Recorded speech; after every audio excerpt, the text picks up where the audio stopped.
Bonjour à tous. Donc on va commencer le travaux de cette matinée. Je remercie la possibilité d'être là et d'écouter ces super intéressantes présentations qui vont suivre. Je remercie tout particulièrement ma collègue et amie Laurette Wittner et Fabrice qui m'ont invité à faire la gestionnaire ce matin.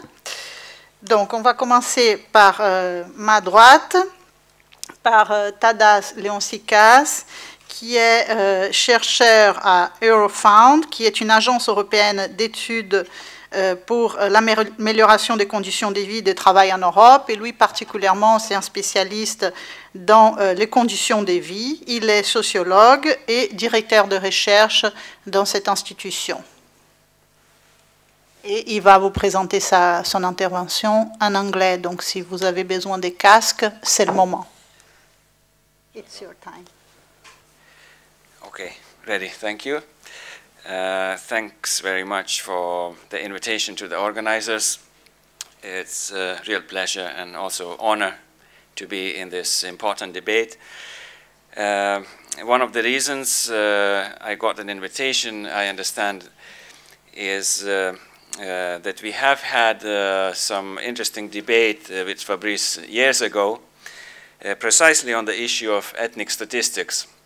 But today I would not like to limit the talk to the very technical issue of statistics, although it is worth our attention, but just to bring into debate a broader context.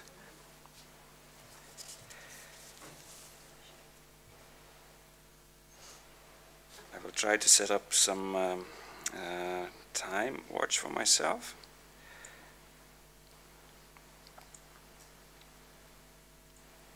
How you call you? Okay.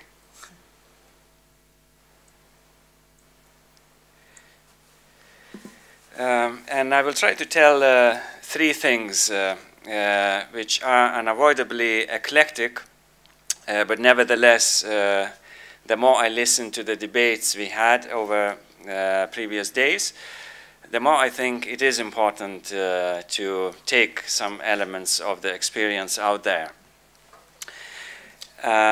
One of the things which I also thought is worth emphasizing is broadening the debate and introducing a comparative perspective. I will not have an opportunity to develop it, but I would find it very valuable.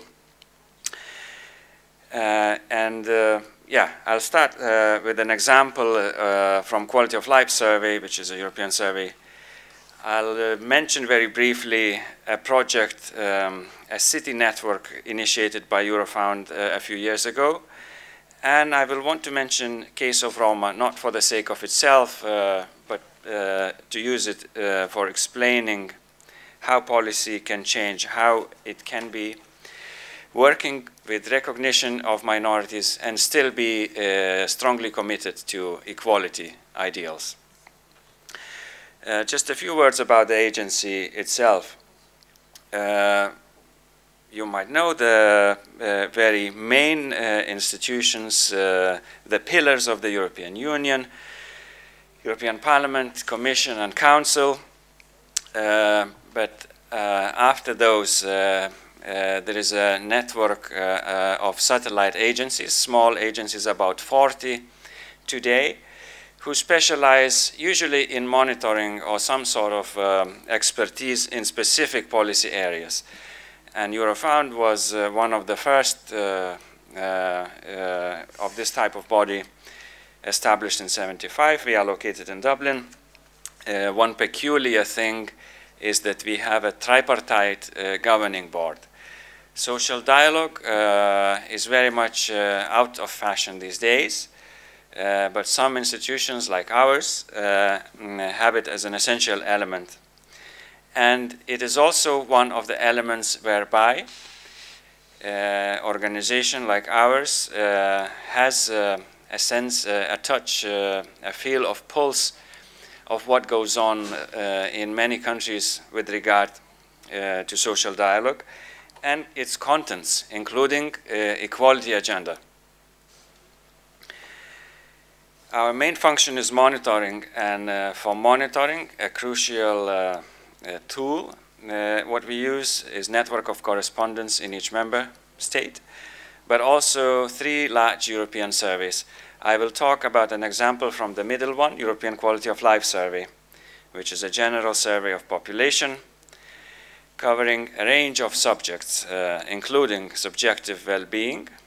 Subjective is an important thing to emphasize here, and a range of areas related to living conditions, but also public services, and aspects of quality of society. And that is being measured by questions around trust, but also tensions, questions around participation, but also around exclusion.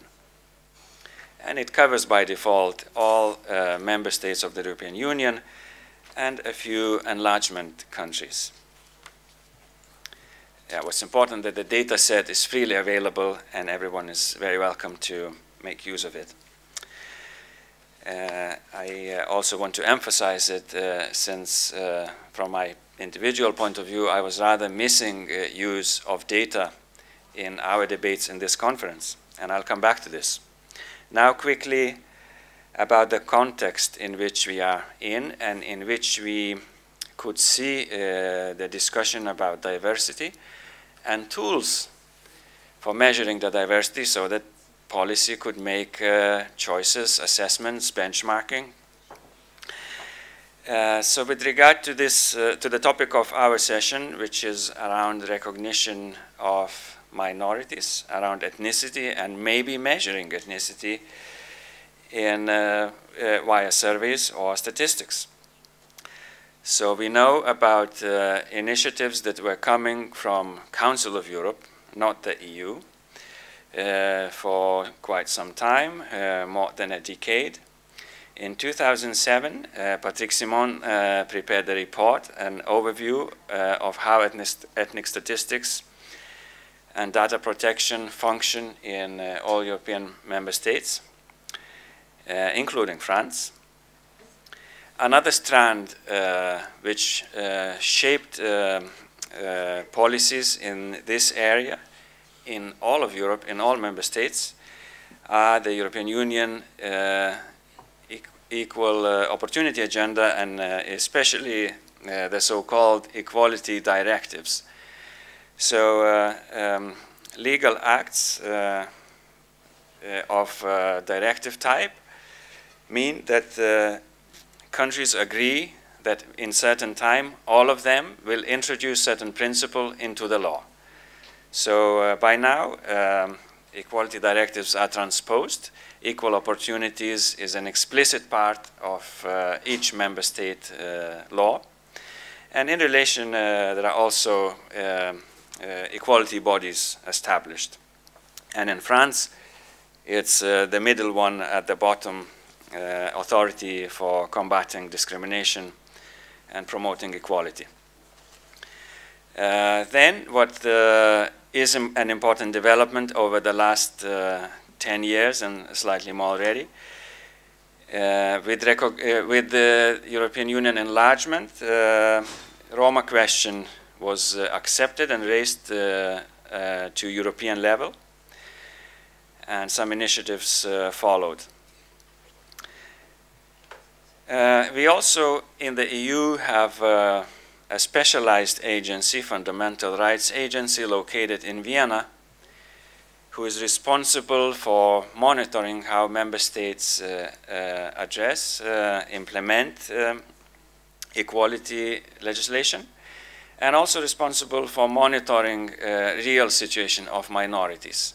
So for that purpose they had to develop tools, monitoring tools, and they developed a number of surveys, including Roma survey.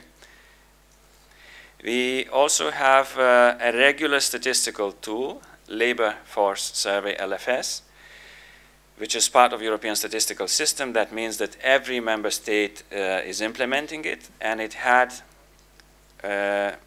2 modules specifically on migrants, one in 2008 and one is taking place this year, in which a common ground was found. There are no questions about one's nation, ethnicity, or something like that. But background in terms of country of origin is being asked about. So that's the context.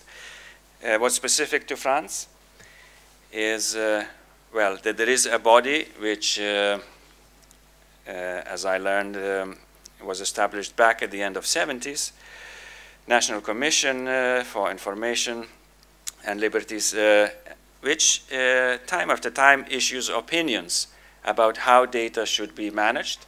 And those opinions evolve in time.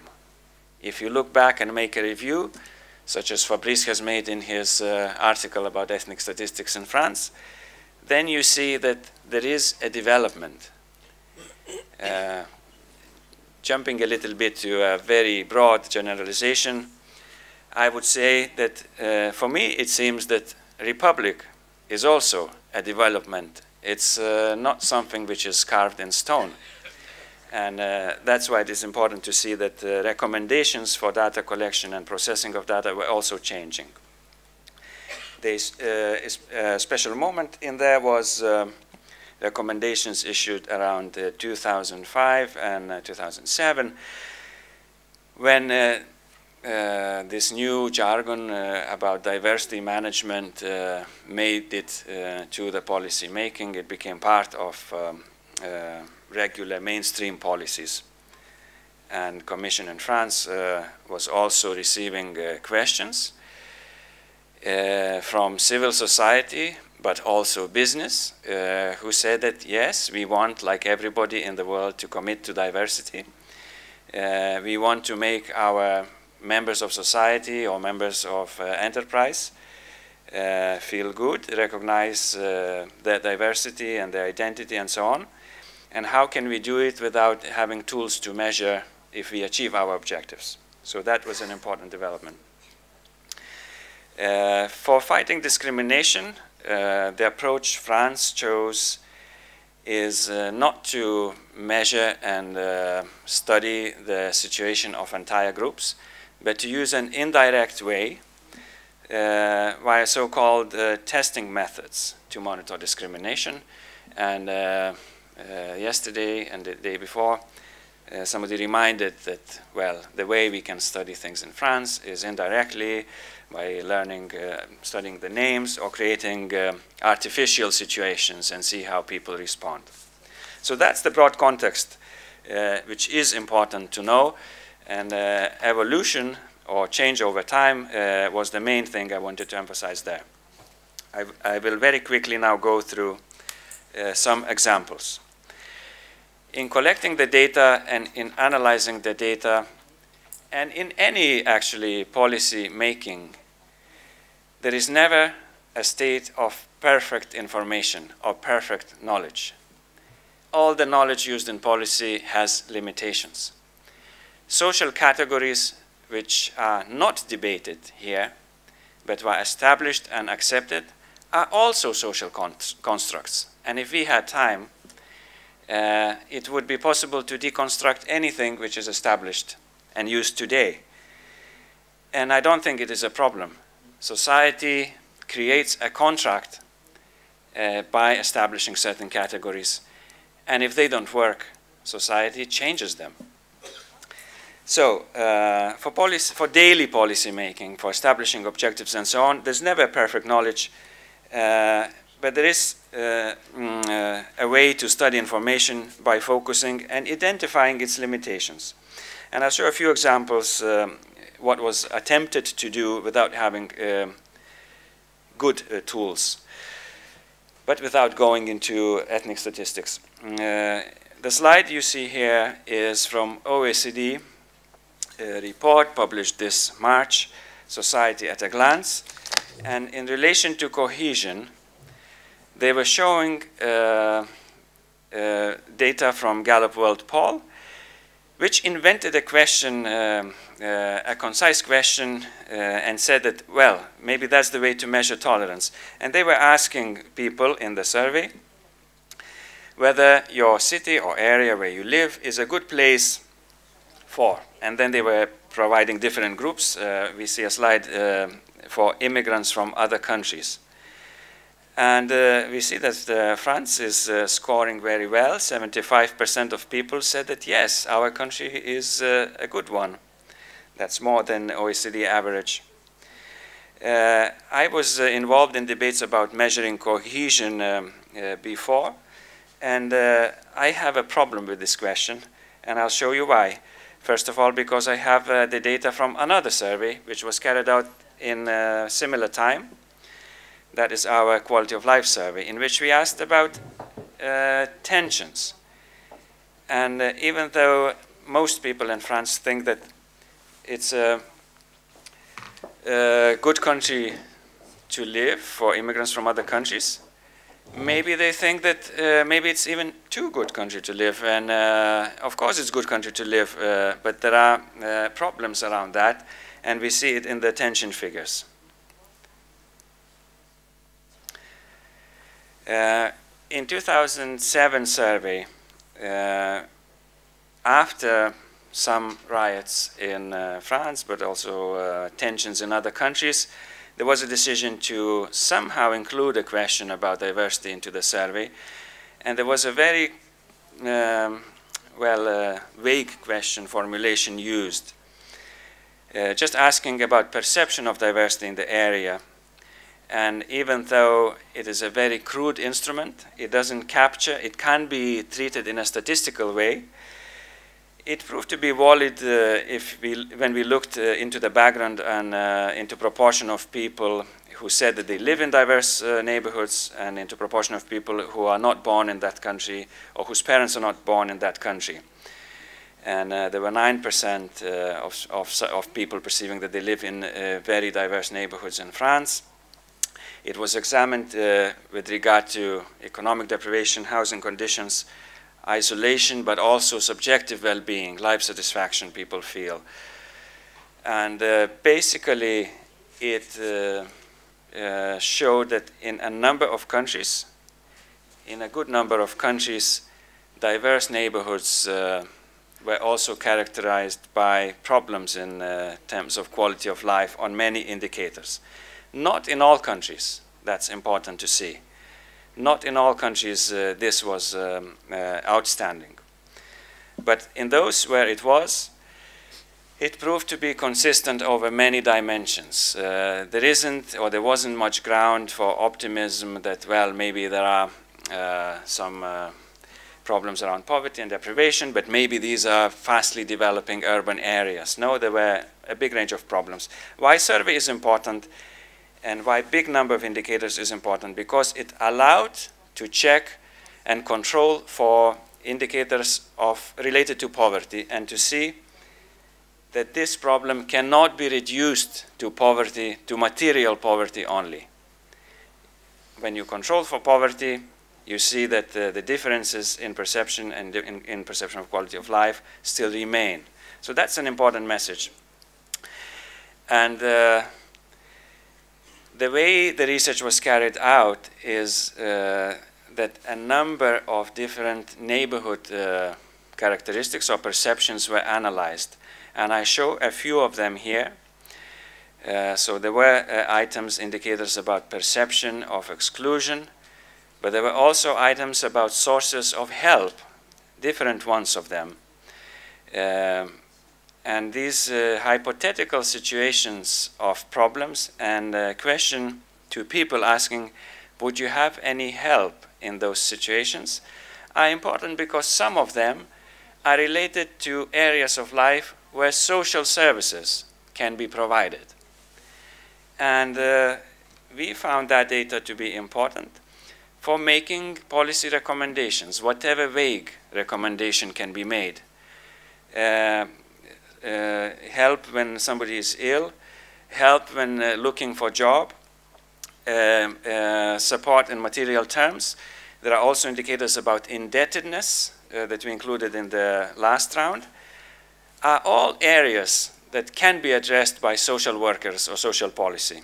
And if they are not being addressed well, maybe there is something that can be done with or without ethnic statistics.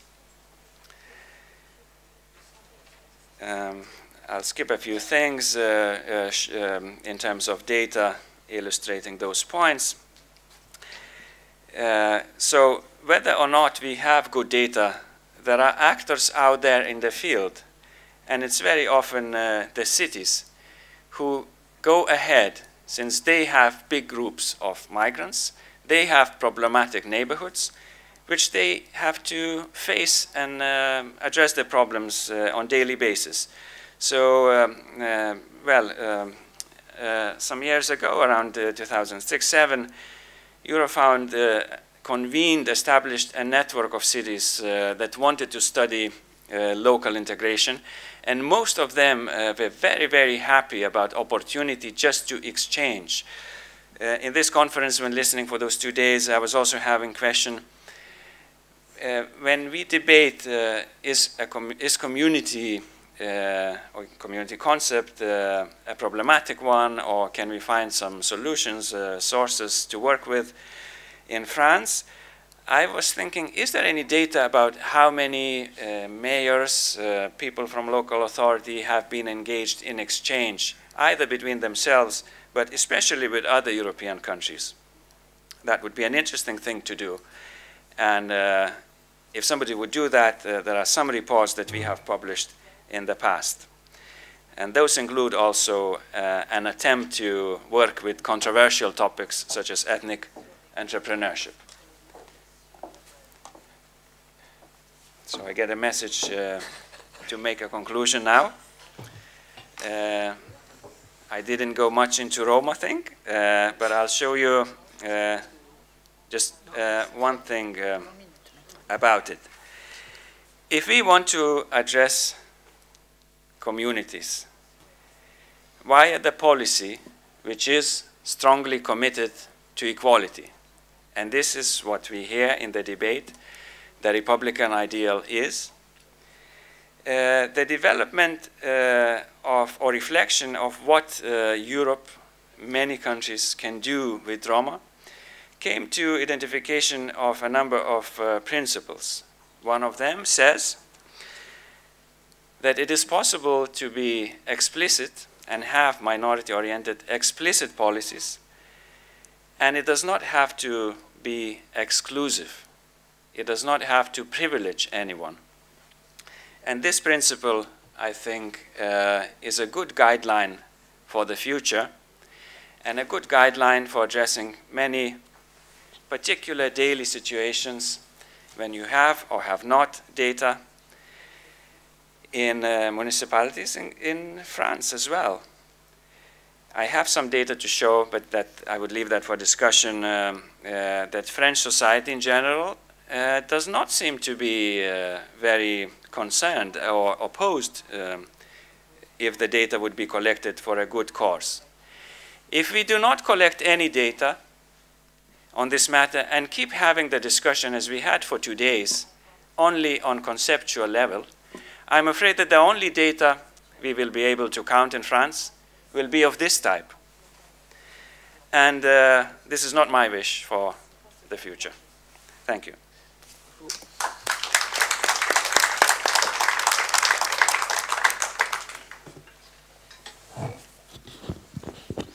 Merci, Monsieur Léon Sikas, qui nous a posé pas mal de questions pour le débat à la fin. Je passe la parole maintenant sans attendre à Madame Calvez, qui est professeure de droit à l'Université de Cergy-Pontoise et notamment l'auteur d'un Qui sais-je sur la discrimination positive. Et je lui passe la parole. Merci. Je remercie d'abord les organisateurs, bien sûr, de m'avoir invité à ce passionnant colloque. Je les remercie aussi plus particulièrement de ne pas m'avoir invité à parler de la communauté. Parce que, en tant que juriste, j'ai absolument rien à dire sur la communauté. Vous avez vu que le titre de ce panel porte sur la minorité, et ça m'arrange bien, parce que la communauté, c'est un objet qui échappe complètement au droit, je parle pour le droit français, hein, échappe complètement au droit, soit parce qu'elle relève d'une forme d'organisation sociale, des migrants qui se regroupent dans un immeuble, dans un quartier, que sais-je, soit d'un investissement spécifique de forme juridique de droit commun. L'association loi 1901 peut être utilisée par une communauté religieuse.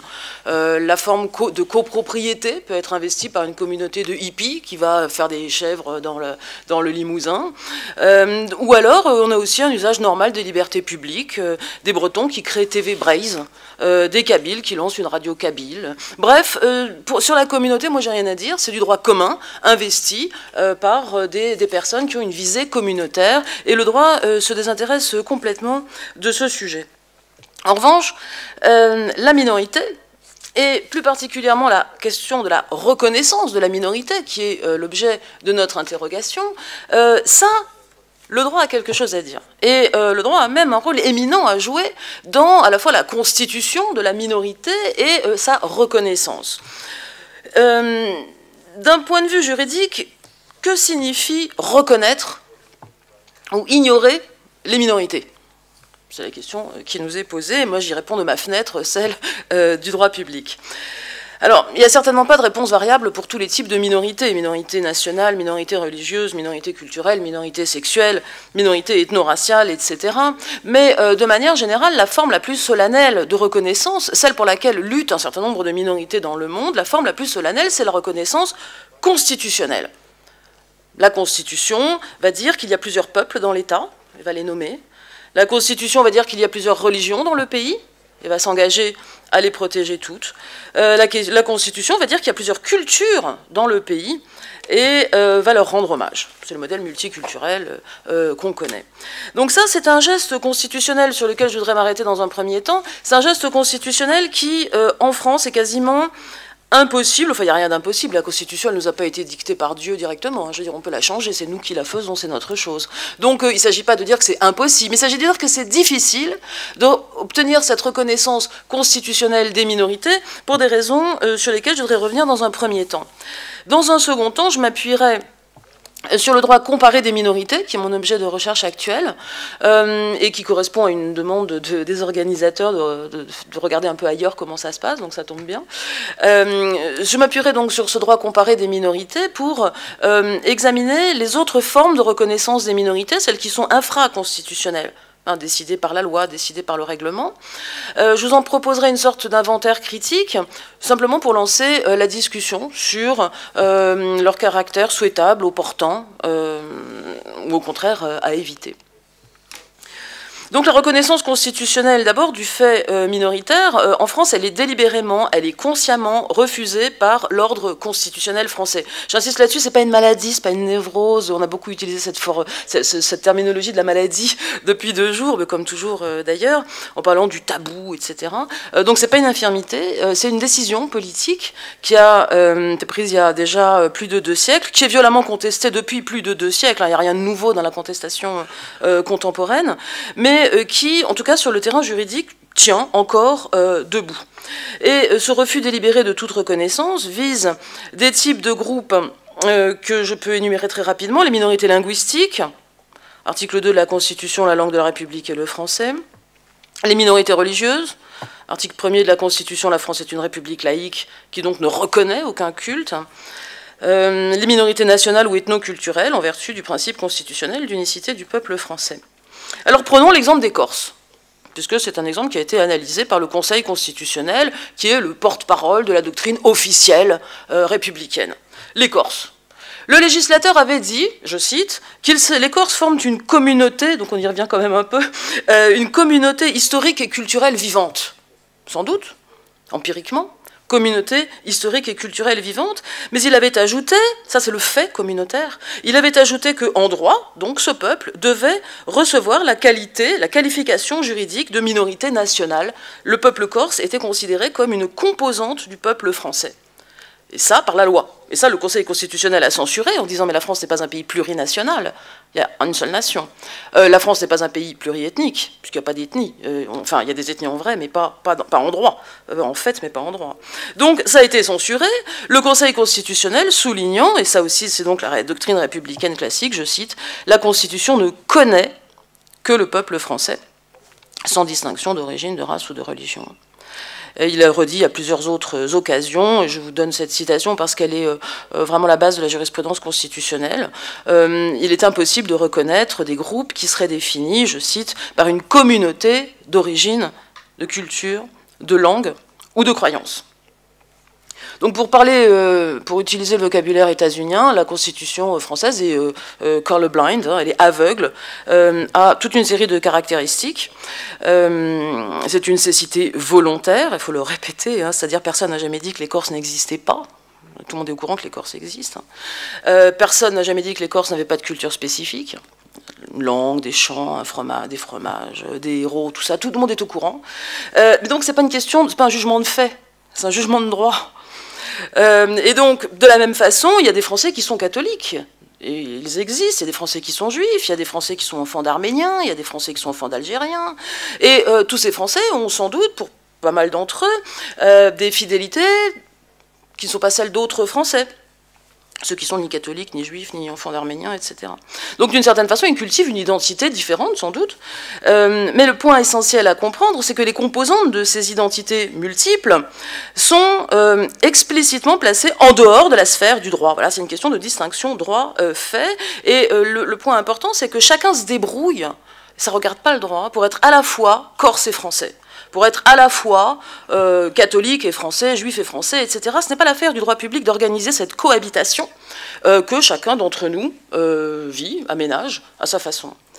Et de ce point de vue-là, comme nous avons la chance d'avoir beaucoup de collègues québécois, je voudrais dire que l'article 27 de la Charte canadienne des droits et libertés, qui prévoit que l'interprétation des droits et libertés garantis à tous devra, je cite, concorder avec l'objectif de promouvoir et valoriser le patrimoine multiculturel des Canadiens, ça c'est typiquement quelque chose qui ne peut pas arriver dans la Constitution française parce que le patrimoine multiculturel, la question de la culture, c'est pas l'affaire de la Constitution de la valoriser ou de la dévaloriser. C'est pas du droit, ça. Et je pense que cette distinction des sphères, sphère de la citoyenneté, sphère de la culture, de l'ethnicité, etc., c'est un élément fondamental à saisir pour comprendre l'ensemble de la construction juridico-politique républicaine. Je ne dis pas que c'est forcément là, c'est évidemment pas la seule possible, loin de là. Mais en tout cas, elle est là et elle a énormément de prolongement. La demande de reconnaissance constitutionnelle du fait minoritaire, en d'autres termes, est assez mal partie dans notre pays. Elle a abouti au cours des dernières années 2 fois. Je vous le dis parce que je sais que l'actualité constitutionnelle n'est pas beaucoup suivie par les Français, donc je dis quand même, je rappelle, elle a abouti une fois en 2003 et une fois en 2008. En 2003, on a introduit dans la Constitution la disposition suivante, je vous la lis. La République reconnaît, parce qu'on est vraiment de la reconnaissance, etc., c'est aussi une problématique juridique, vraiment. La République reconnaît, au sein du peuple français, les populations d'outre-mer, au sein d'un idéal commun de liberté, d'égalité et de fraternité. Voilà, on reconnaît les populations d'outre-mer. En 2008, les langues régionales appartiennent au patrimoine de la France. Dans les 2 cas, c'était l'aboutissement de mouvements sociaux, respectivement outre-mer et en métropole, de personnes qui promeuvent les langues régionales, et ça a abouti à ces nouvelles normes constitutionnelles qui sont vraiment des normes de reconnaissance, vous voyez. Pour les autres demandes de reconnaissance, alors ma foi, le courant qui milite en faveur de la laïcité de reconnaissance, comme on dit, n'a jamais trouvé l'oreille du constituant. Donc, c'est plutôt le contraire. François Hollande s'était engagé à expliciter la norme de non-reconnaissance qui figure dans la Constitution. Bon, il ne l'a pas fait, mais enfin, c'était dans son programme. Donc, l'idée d'avoir une laïcité de reconnaissance dans la Constitution, ça a capoté. Et quant à l'idée de reconnaissance constitutionnelle de la diversité dite ethno-raciale, ça, c'est un cas plus bizarre de reconnaissance constitutionnelle parce que c'est une demande de reconnaissance qui était intégralement pilotée par le chef de l'État, Nicolas Sarkozy. Le petit français au sang mêlé, comme il se définissait.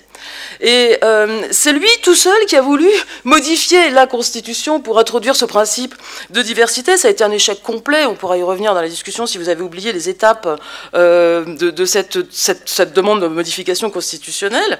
Mais ce qui est intéressant, c'est que l'initiative présidentielle n'a pas du tout été relayée par les millions de petits français au sang mêlé qui auraient pu se joindre à cette initiative et qui n'en ont rien fait. Donc, cette demande de reconnaissance pour d'autres types de minorités, dans l'immédiat, au plan constitutionnel en tout cas, on ne la voit pas émerger. Donc, arrivons, comme je l'avais annoncé, au plan infraconstitutionnel des normes et politiques de reconnaissance. En effet, en pratique, une fois qu'on a quitté le terrain des grands principes constitutionnels, qu'est-ce qu'on voit? On voit qu'il existe ce qu'on appelle, depuis une trentaine d'années, un droit républicain des différences. Je reprends l'expression de la professeure de droit public Danielle Lechac. Par exemple, on est un pays où les pouvoirs publics co-organisent, avec les nombreuses communautés musulmanes, le sacrifice du mouton. Donc, on ne reconnaît pas les cultes, mais on les connaît. D'abord parce qu'il y a une police des cultes, et ensuite parce qu'il y a une cogestion d'un certain nombre de sujets entre les pouvoirs publics et les cultes. De même, tout le monde le sait, au niveau local notamment, les pouvoirs publics s'appuient sur des organisations communautaires ou considérées comme telles à diverses fins, notamment de relais de l'action publique. Les pouvoirs publics pratiquent des recrutements ciblés, ce qu'on appelle pudiquement des politiques de diversité, dont le cadre juridique est assez flou, enfin, commodément flou. Il y a des politiques de logement social dont chacun sait qu'elles prennent en compte les origines nationales, etc., même si c'est interdit. Et je ne parle même pas des listes électorales où il est impensable que ne figure pas un représentant, avec tous les guillemets qui s'imposent, de la diversité. Donc on a ce qu'on appelle une gestion pragmatique des différences. Gestion pragmatique des différences qui est dénoncée par certains auteurs comme étant hypocrite. Pourquoi on a, au niveau constitutionnel, une norme de cécité et en pratique, au niveau infraconstitutionnel, ce bricolage avec les principes et c'est ce droit républicain des différences, cette gestion pragmatique des différences. Alors là, chacun a son point de vue là-dessus, hein, mais certains donc disent qu'il faudrait passer à l'explicitation de tout ça, il faudrait nommer, il faudrait reconnaître, d'autres disent bah non, pourquoi il y a deux niveaux, restons comme ça. C'est une hypocrisie ou un silence qui peut être fécond, comme beaucoup de silences parfois. Donc ça, chacun voit midi à sa porte. Moi, ce que je voudrais vous indiquer, c'est que quand on reconnaît au niveau infraconstitutionnel des minorités, quand on mène des politiques de reconnaissance explicites, donc cette fois-ci, excusez-moi, je cherche ma pendule, je suis... Voilà. C'est bien. Quand on mène des politiques de reconnaissance explicite de minorités, qu'est-ce que ça veut dire ? Et quels sont les enjeux? Je pense que c'est ça qu'il faut débattre quand même concrètement. Le droit, bon, c'est très concret, c'est très au ras des pâquerettes. Jusqu'à présent, tout ce qu'on a entendu, c'était effectivement, comme l'a dit mon voisin Tadas, assez abstrait, ce qui n'est pas du tout une critique, mais avec le droit, on arrive un peu sur le terrain des vaches, là. C'est-à-dire, qu'est-ce que ça veut dire, qu'est-ce que ça donne quand on reconnaît des minorités? Alors, il y a de manière très schématiquement, au niveau infraconstitutionnel, hein, ça veut dire, d'une part, reconnaître des droits spécifiques, d'autre part, reconnaître une identité publique. Alors, sur la reconnaissance de droits spécifiques, que les adversaires des droits des minorités qualifient de spéciaux, special rights, mais ça c'est vraiment pour critiquer. Au moins on va rester sur cet adjectif droit spécifique. Il y a de nombreuses typologies qui circulent. En gros, reconnaître une forme d'autonomie territoriale, normative, reconnaître le droit à une représentation politique distincte, reconnaître le droit à bénéficier d'une forme ou d'une autre de discrimination positive, reconnaître le droit à une prise en charge concrète par les pouvoirs publics de la vie minoritaire. Les pouvoirs publics vont payer les écoles minoritaires, vont financer les églises minoritaires, vont financer les institutions culturelles minoritaires. Bref, vous avez toute une palette qui est très déployée en Europe centrale et orientale, qui est très déployée dans tous les pays où le droit des minorités est bien implanté. Moi, je ne veux pas les passer en revue, on n'a évidemment pas du tout le temps. Je voudrais retenir les moins polémiques de toute cette batterie de droits pour engager la discussion autour d'elle si ça vous intéresse, qui est les droits qui regroupent, qui s'organisent autour de la figure de l'exemption. On dit parfois les exemption rights. Les droits qui s'organisent autour de la dérogation, de l'accommodement, c'est-à-dire, grosso modo, la possibilité de se soustraire aux droits communs pour un minoritaire.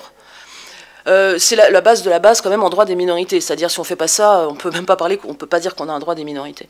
Donc il y a deux figures de cette exemption. Première figure, les minoritaires ont le droit de ne pas faire ce que les autres sont obligés de faire. Typiquement, tous les citoyens doivent faire leur service militaire, sauf les témoins de Jéhovah. C'est la figure classique. On reconnaît à une minorité le droit de ne pas se soustraire à une obligation. La deuxième figure, elle est symétrique de la précédente. Les minoritaires ont le droit de faire ce que les autres ont interdiction de faire. Exemple, chasser, pêcher des espèces en voie de disparition, c'est interdit dans un très grand nombre de pays, mais les membres des peuples autochtones dont le mode de vie traditionnel consiste à pêcher ou à chasser ces animaux auront le droit de le faire. Exemple, c'est en Scandinavie le renne, chasser le renne. Donc, vous voyez, ça marche dans les deux sens, quoi. En tout cas, par rapport à la règle, on aménage un statut particulier. Alors, les questions que soulève cette famille de droit, elles ne se règlent pas d'un claquement de doigts. Parce que il faut d'abord savoir quelles sont les règles pour lesquelles on va aménager une possibilité de dérogation. Il faut aussi savoir à quel groupe on va accorder la dérogation. Et ça se discute. C'est là où on voit que la question de la reconnaissance, il ne suffit pas d'en parler, il faut après voir à qui, comment, etc. Exemple, il y a une règle selon laquelle il est interdit, il faut étourdir un animal de boucherie avant de l'abattre. Cette règle, elle s'est toujours accommodée en France d'une dérogation au profit de l'abattage rituel pour le culte juif historiquement et musulman par la suite. Ça n'a jamais fait débat, jamais. Alors que dans la plupart dans beaucoup de pays européens autour de nous, c'est interdit, il n'y a pas de dérogation. Entre le bien-être animal et la liberté de culte, on choisit le bien-être animal. En France, on choisit la liberté de culte. Mais il faut en discuter. Peut-être que c'est mieux de choisir le bien-être animal, peut-être que c'est mieux de choisir la liberté de culte. Enfin, c'est quelque chose qui ne va pas de soi, c'est ça que je veux dire. Aucune exemption ne va de soi. Autre exemple, est-ce qu'il faut admettre une dérogation à la règle de neutralité confessionnelle des agents publics, confessionnels et politiques? Si oui, est-ce qu'on limite le bénéfice de la dérogation aux religieux ou est-ce qu'on l'étend aussi à ceux qui ont des convictions politiques? C'est-à-dire que les agents qui sont communistes, qui sont Front National, pourraient l'exprimer. Est-ce que la religion, c'est plus noble? Ça mérite plus une dérogation que la conviction politique? Ça se discute, il faut en parler, c'est ça que je voudrais souligner. Donc, reconnaître les minorités, c'est leur reconnaître un titre à réclamer une dérogation. C'est ça qui est fondamental. Reconnaître un titre à réclamer une dérogation, c'est-à-dire à se soustraire au droit commun. Et dans toutes les démocraties contemporaines, c'est un débat qui se poursuit. Pourquoi les musulmans et pas les végétariens? Pourquoi est-ce qu'on peut, la règle de polygamie, est-ce qu'on peut trouver des dérogations, etc., etc. C'est un débat qui n'a pas lieu en France, je crois. En tout cas, je ne l'entends pas. D'abord à cause de la prégnance du principe d'égalité, parce qu'il y a une passion républicaine classique, une passion française au-delà même de la République. Hein. L'idée de tout ce qui est dérogation, ça gêne, c'est pas, on le vit mal.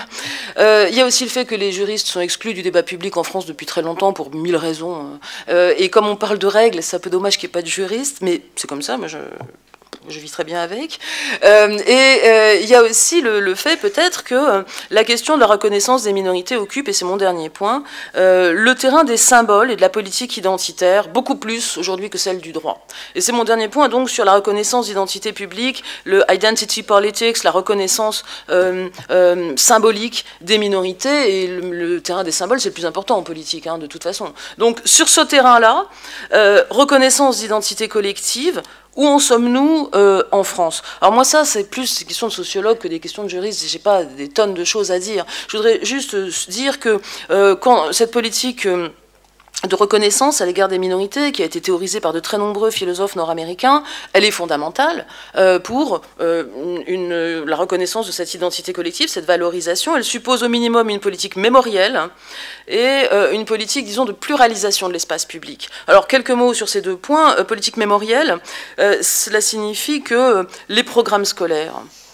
les emblèmes de l'État, drapeaux, hymnes, devises, le choix des héros de la nation, les noms de rues, le nom des lieux, le nom des bâtiments publics, la question des statues qu'on érige, qu'on abat, etc. Toutes ces questions, ça occupe la scène politique de plein d'États aujourd'hui dans le monde, avec pas mal de morts souvent à la clé.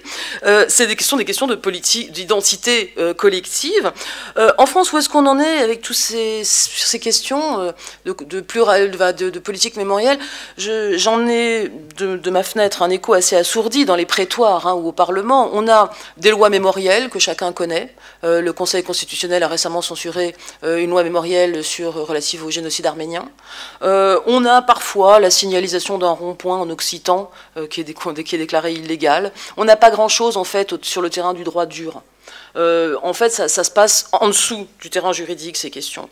Mais moi, j'ai l'impression que ces politiques de reconnaissance symbolique se déclinent quand même assez largement. Pour vous donner simplement un exemple, ma bibliothèque municipale, où je vais depuis que je suis gosse, a été rebaptisée en octobre dernier Bibliothèque Mohamed Harkoun. Mohamed Harkoun, à mon avis, il n'a jamais mis les pieds dans cette bibliothèque. C'est une bibliothèque municipale de quartier. Hein. Mais c'est l'idée qu'il faut donner aux lieux, aux services publics, des noms qui évoquent l'apport à la culture française de chercheurs, en l'occurrence, venus d'une culture autre. Voilà. Et sur les noms de rue, il y a également quand même pas mal de discussions, mais ça reste généralement assez local. Sur la pluralisation de l'espace public, on a aussi des tentatives de neutraliser l'espace public avec toutes ces guerres picrocolines relatives au Père Noël dans les écoles, au jambon dans les fêtes de village, aux tenues vestimentaires des uns et des autres, aux normes sociales qu'on peut ou non imposer, est-ce qu'on se serre la main, est-ce qu'on se fait la bise, etc. Bon, ça commence comme dans les pays, enfin les Québécois sourient parce que je crois que vous connaissez ça depuis fort longtemps, mais nous, on débarque dans le sujet et c'est sûr que c'est quand même pas complètement évident. Et je terminerai donc justement avec, en me référant au politiste québécois Daniel Weinstock, qui a pas mal écrit là-dessus, entre autres, hein, mais il souligne, lui, que ces politiques symboliques, ces politiques d'identité mènent quand même dans une impasse. Parce que quand on politise l'identité, qu'est-ce qui se passe? D'abord, on inhibe l'échange de raisons. C'est-à-dire, on ne va pas discuter de nos identités respectives. Hein. Mon identité, c'est mon identité, ton identité, c'est ton identité. Ça ne se négocie pas. Donc, on n'est pas sur le terrain de la discussion, là, quand on est sur le terrain des valeurs, des identités, etc. Si ça occupe tout le terrain de la discussion politique, tout le terrain de la scène, toute la scène démocratique, on ne discute plus. C'est plus délibératif. Et deuxièmement, comme Daniel Weinstock dit, ça rend difficile d'atteindre un compromis. Parce que un agent qui met en jeu son identité, il met très haut la barre. Ça devient fondamental pour lui. Il ne peut plus négocier si c'est son identité qui est en cause. Ça, les sociologues disent un peu le contraire de ce que dit Weinstock, qui est un philosophe politique. On montre qu'en fait, toutes les normes identitaires sont négociables hein, et s'adaptent. Mais enfin, pour le sacrifice du mouton, par exemple, on avait dit, initialement, les anthropologues avaient dit jamais le père de famille turc ne renoncera à sacrifier lui-même le mouton. Jamais, jamais. On nous l'avait garanti, tous les spécialistes de l'islam turc. Bon, qu'est-ce qu'on a vu au bout de 2 ans, même pas, les pères de famille turcs acceptaient que ce soit un sacrificateur habilité par les pouvoirs publics qui sacrifie le mouton. Voilà, on s'adapte, tout s'adapte. Mais enfin, Weinstock a quand même raison de souligner que quand on est sur le terrain des identités et des valeurs, ça met haut la barre et ça hystérise le débat politique, ça c'est sûr. Donc ça peut être assez délétère, et ce qu'il souligne surtout, et ce sera donc là vraiment mon dernier mot, c'est que l'engrenage devient complet quand c'est l'État lui-même qui se comporte comme un entrepreneur d'identité. Et parce que s'il se comporte comme un entrepreneur d'identité, évidemment, il suscite une riposte sur le même terrain. Et ça, il faut l'admettre. C'est ce qu'on voit aujourd'hui en France. C'est-à-dire qu'aujourd'hui, en France, les pouvoirs publics, au mépris complet du modèle républicain que je vous ai exposé dans la première partie, c'est-à-dire de séparation de la sphère de la citoyenneté et de l'ethnicité, au mépris complet de cette séparation, viennent nous entretenir de l'identité ou des valeurs de la France. On a une circulaire de M. Guéant, circulaire infâme, non abrogée, où il est question de la communauté française. Mais quelle communauté française sommes-nous, wallons?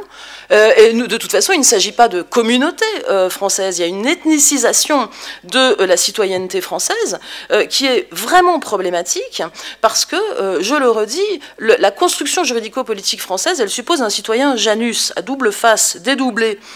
Comme citoyen, il appartient au peuple français au sens politique du terme, et comme individu, comme Corse, comme musulman, comme professeur de yoga, il appartient à plusieurs communautés, et ça ne regarde que lui et les membres de son groupe. Voilà.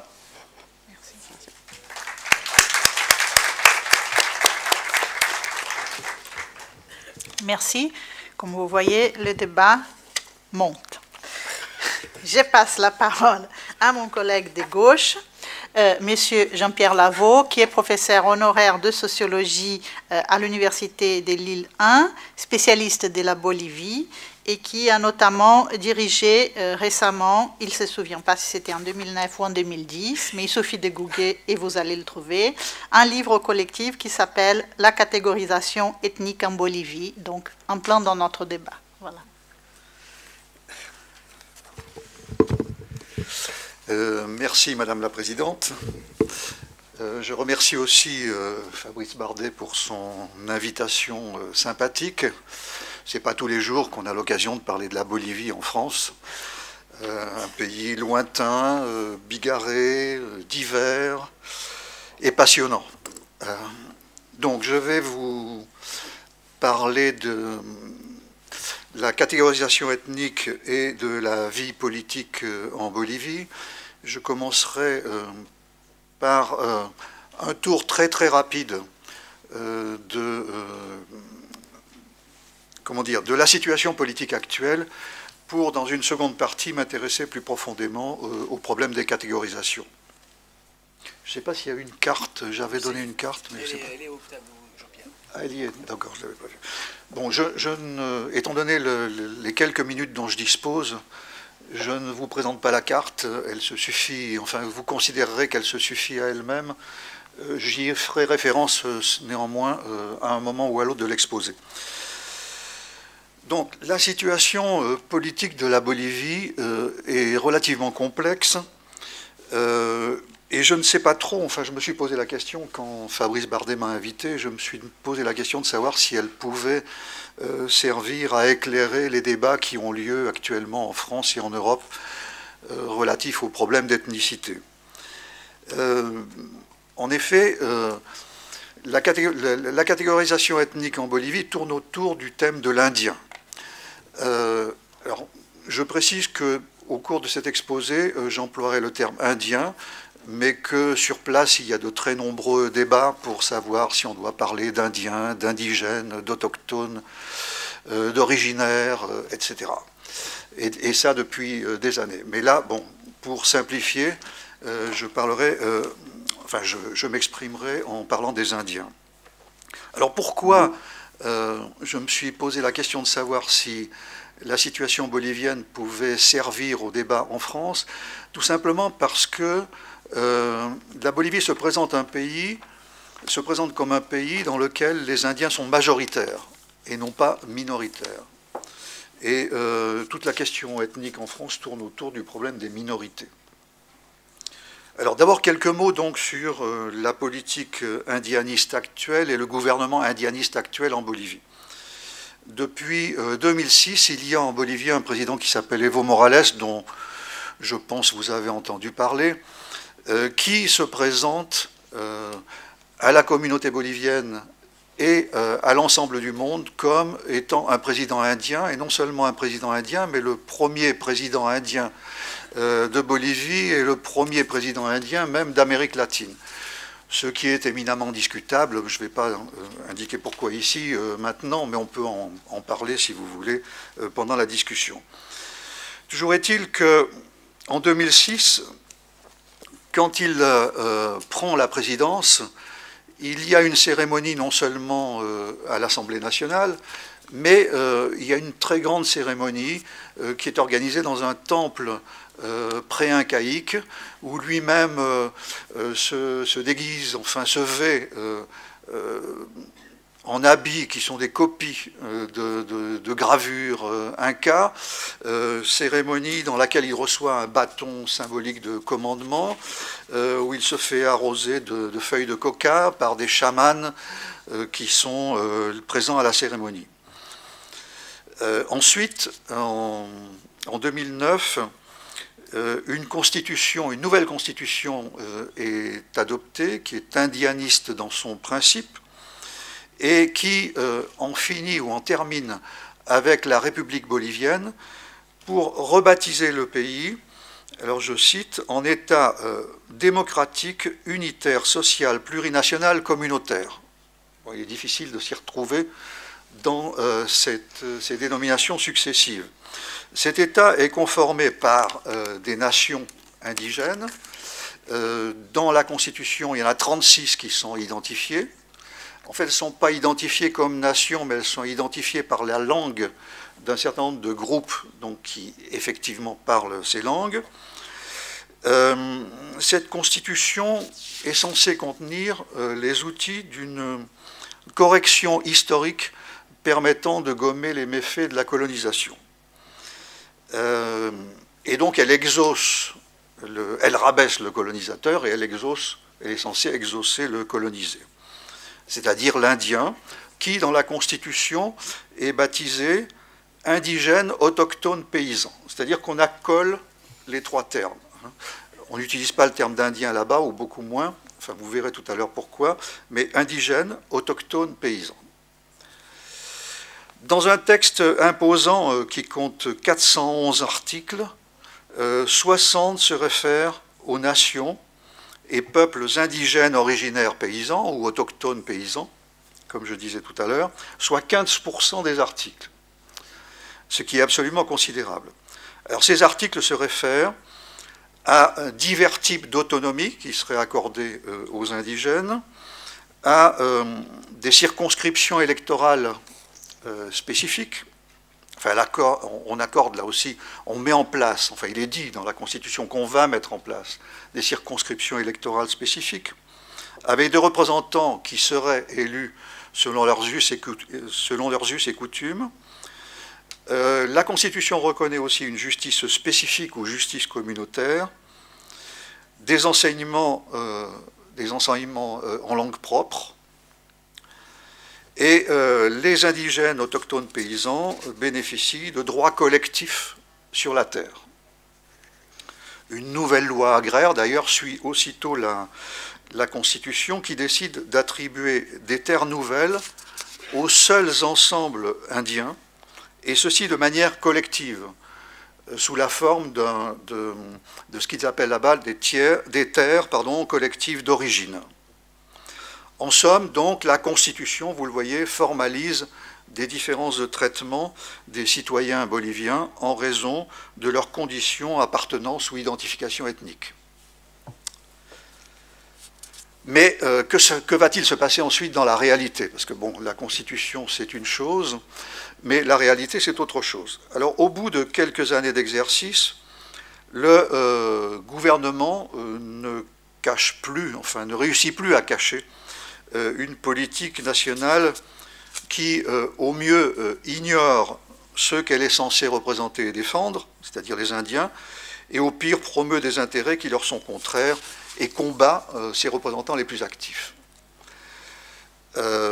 C'est un gouvernement qui est centraliste, qui est clientéliste, et qui ne reconnaît finalement, véritablement, que les organisations qui lui servent de caisse de résonance.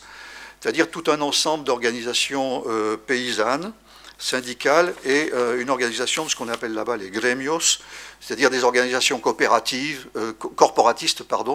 comme celle des transporteurs ou celle des propriétaires miniers de coopératives, des associations de ce type, qui soutiennent le gouvernement.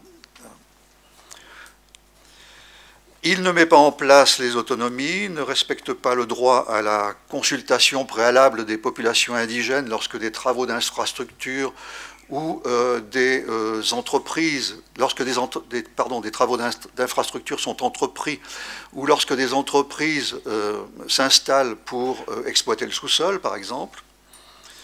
La justice indigène est subordonnée à la justice nationale, alors que dans la Constitution, elles étaient mises à égalité.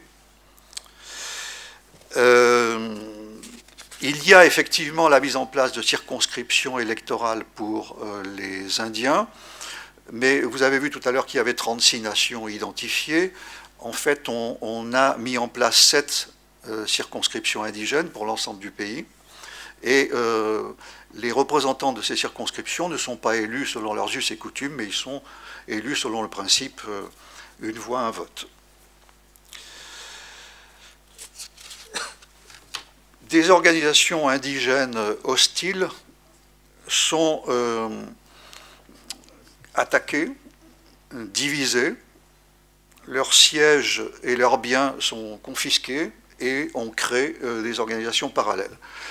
Ça concerne surtout une partie des organisations indigènes orientales, hein, puisque en Bolivie, vous avez dans la partie occidentale la cordillère des Andes, et dans la partie orientale, vous tombez sur le bassin amazonien au nord et sur le bassin du Rio de la Plata au sud.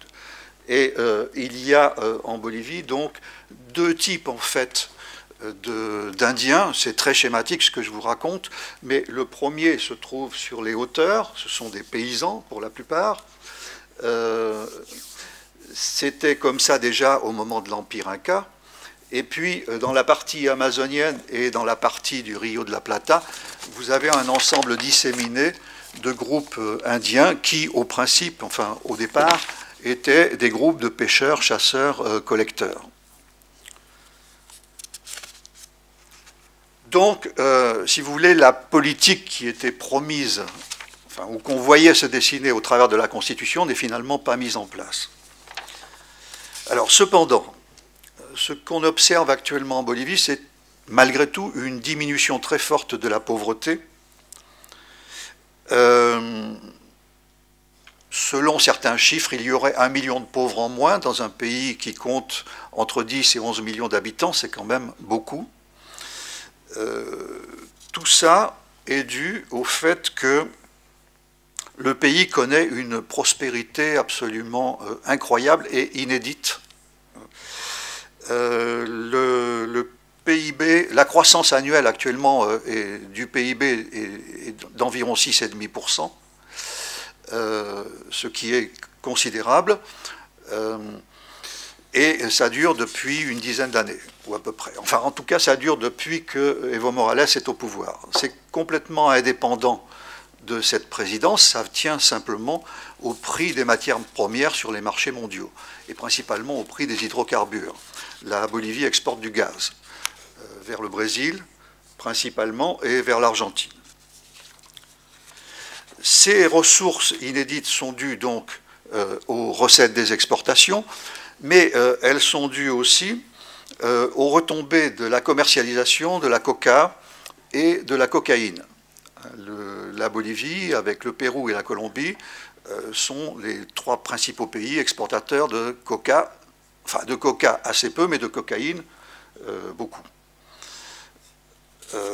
Et puis, ces ressources tiennent aussi aux devises qui sont envoyées par les migrants, les familles de migrants boliviens qui sont envoyées dans le pays. Il y a une migration considérable, enfin une émigration considérable, puisqu'on pense qu'il y a entre 2,5 millions et 3 millions de personnes qui sont à l'étranger, pour une population globale donc, du pays, dont je vous ai dit qu'elle était de 10 à 11 millions d'habitants actuellement. Donc vous voyez, c'est entre un quart et un tiers du nombre des Boliviens qui vivent à l'extérieur de la Bolivie. Donc, pour vous donner une idée de ce que ça rapporte, ces envois de devises dans le pays, c'était équivalent à 6% du PIB en 2008 et 2009. 14% du montant des exportations en 2010. Donc c'est quand même beaucoup. Alors cet argent dope l'activité d'un certain nombre de secteurs, la banque, les transports, la construction par exemple, et cet argent permet au gouvernement 3 types, enfin en tout cas l'argent public, permet au gouvernement 3 types de redistribution, et une partie de cet argent va donc forcément aux populations les plus pauvres et aux Indiens. Le premier type de distribution se fait sous la forme de primes. Alors il y a des primes pour les enfants en bas âge, pour les enfants d'âge scolaire, il y a des primes pour les personnes âgées au-delà de 60 ans, et il y a des primes pour les femmes enceintes. C'est considérable, hein, c'est 463 millions de dollars programmés pour 2014, et qui vont à plus de 3 millions de personnes. Le second type de distribution se fait sous la forme de subventions. Le prix du gaz et des hydrocarbures est subventionné, et un certain nombre d'aliments de première nécessité sont aussi subventionnés.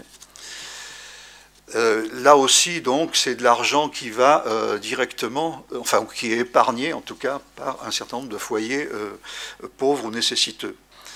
Et enfin, la troisième forme de distribution, c'est des cadeaux qui vont directement du gouvernement et de Evo Morales en personne sous la forme de chèques à ses clients.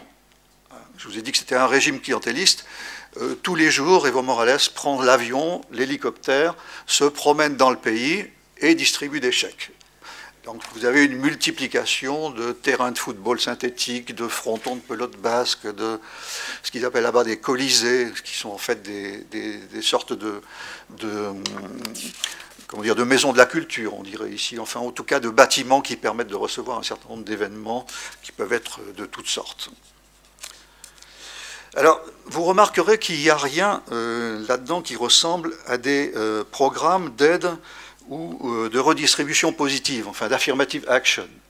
En fait, dans leur principe, sauf bien sûr les redistributions clientélistes, les deux autres sont des redistributions qui sont universalistes dans leur principe.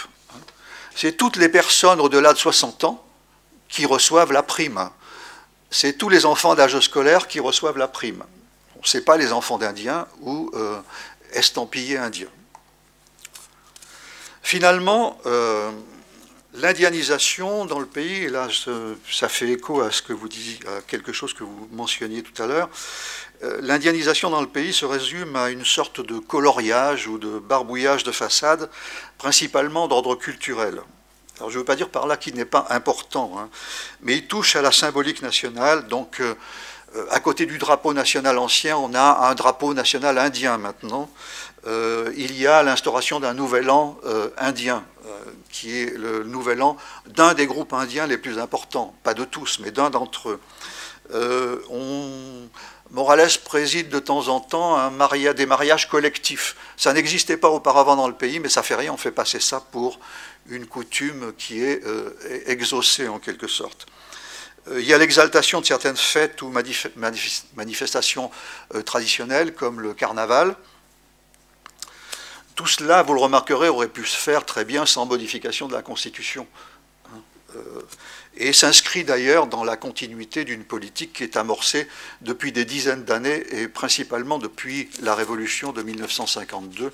Il y a eu en Bolivie une révolution profonde en 1952, avec redistribution de la terre notamment. Bien, j'en viens maintenant à ma deuxième partie, qui est totalement différente et qui concerne les définitions de l'Indien. Parce que, bon, sur le fond, la question qui se pose, c'est qu'est-ce que c'est un Indien, actuellement? Je ne commencerai pas par des considérations abstraites, mais je commencerai au contraire par le plus concret. Je commencerai par les comptages des Indiens, par les recensements ou dans des enquêtes. Ce sont les résultats du recensement de 2001 en Bolivie qui ont servi d'argument à la création de ce fameux État plurinational en 2005. À ce moment-là, 62% des adultes boliviens de plus de 15 ans, soit plus de 3 millions, s'identifiaient à l'un des peuples indigènes mentionnés dans une question qui était la suivante. Est-ce que vous vous considérez comme appartenant à un des peuples indigènes ou originaires suivants, Aymara, Quechua, Guarani, Chiquitano, Mojeño et autres? Bon, donc c'est une question d'auto-identification qui permet de compter, de comptabiliser le nombre d'Indiens. Ce n'est pas une spécificité bolivienne, ça se passe comme ça dans un certain nombre de pays latino-américains, et j'imagine aussi en Amérique du Nord. Or, que s'est-il passé? Lors du recensement de 2012, il y a eu un recensement récemment, il n'y en avait pas eu entre 2001 et 2012, il n'y a plus que 40,5% des personnes qui se reconnaissent comme indiennes. Voilà donc un gouvernement qui se proclame indien et qui était censé gouverner un pays à majorité indienne, se retrouve gouvernant un pays à minorité indienne. Bon. Il y a deux hypothèses pour expliquer cette diminution totalement inattendue. Deux hypothèses qui ne s'excluent pas l'une l'autre. Soit ça vient de la formulation de la question qui a changé, soit la réponse est politique et traduit une méfiance ou un rejet des options gouvernementales en matière de distinction ethnique, ou plus largement une manifestation de refus du gouvernement d'Evo Morales. Quelle était la question telle qu'était devenue la question dans le recensement de 2012. Comme Bolivien ou Bolivienne, appartenez-vous à une nation ou à un peuple indigène originaire paysan, on reprend la Constitution, ou bien afro-bolivien, on introduit la catégorie afro-bolivien. Selon le manuel du recenseur, cette première question servait de filtre et en cas de réponse affirmative, le recenseur demandait quelle était la nation ou le peuple d'appartenance sans toutefois proposer de liste. Bon, on sait bien, enfin tous les gens qui ont fait des enquêtes savent très bien que si vous ne proposez pas de liste, ça vous donne des résultats totalement différents de la figure ou du cas où on propose des listes. Donc cette seconde hypothèse, c'est-à-dire la diminution du nombre d'Indiens due au changement de la question, est tout à fait sérieuse. Elle est d'autant plus sérieuse qu'une enquête appliquée en 2012 aussi par un organisme indépendant sur un échantillon représentatif de la population bolivienne et qui reposait la question de 2001, obtient le résultat de 72% d'Indiens, soit 10% de plus qu'au recensement de 2001 et 31,5% de plus qu'au recensement de 2012. Mais ce n'est pas tout. Dans la même enquête sur échantillon, on posait une deuxième question. Vous considérez-vous comme blanc, noir, métis ou indigène? Vous retrouviez la catégorie indigène, mais cette fois introduite d'une manière différente. Parce que les indigènes, dans les autres enquêtes, ils étaient obtenus par sommation de l'auto-affiliation à un peuple ou à une nation indigène. Et là, surprise, la catégorie métis est choisie par 76% des répondants. Et cette question-là a été répétée pendant une dizaine d'années et effectivement, on obtient toujours entre 70 et 80%. Et les indigènes ne sont plus que 17%.